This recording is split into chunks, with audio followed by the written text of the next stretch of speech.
and welcome back to Sunday Live Trend. Thank you so much guys for tuning in. Well guys, I'm back again with the Mzansi episode namhlanje sikhuluma ke ngeGenesis guys ukuthi ke yini ongase uyilindele kuleli viki ke elizoqala. Kunzima ke kuyakhuphukela kunokuthi ke kwehle laphana ke kuyiGenesis. Well guys, the first thing ukuthi ke uMaruna noma ke uMpumi ubhale ingoma ingoma ke iyakudala ecula uma wakhe ngalezi ayikhathi leziyana.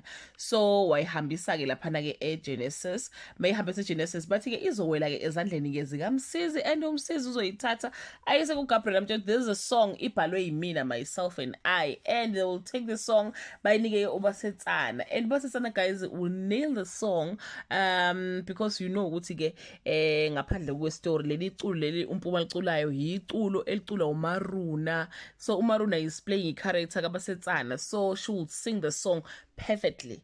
So guys, amaphupho enkosi kaMpumi azophinde futhi ke ahliphizeke ke kanjalo, which is very painful guys ukuthi everything ayizamayo ke ayiphumeleli ke uMpumi.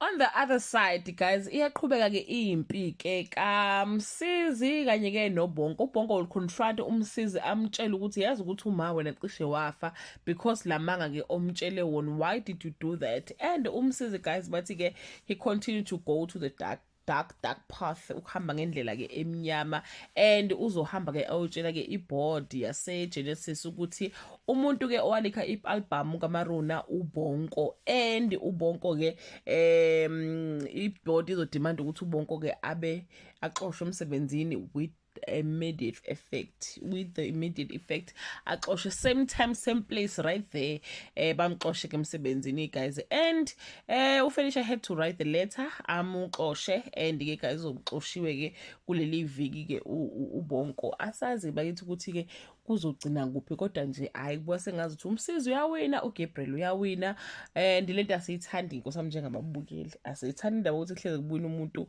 owenza ke into e-wrong. But what can we say guys, yo kushubile uwendo usazohlanya kwangempela ke laphana ke emzini ke wakhe. That brings us to the end of this video. Do leave your comment below and share your opinion. Bye.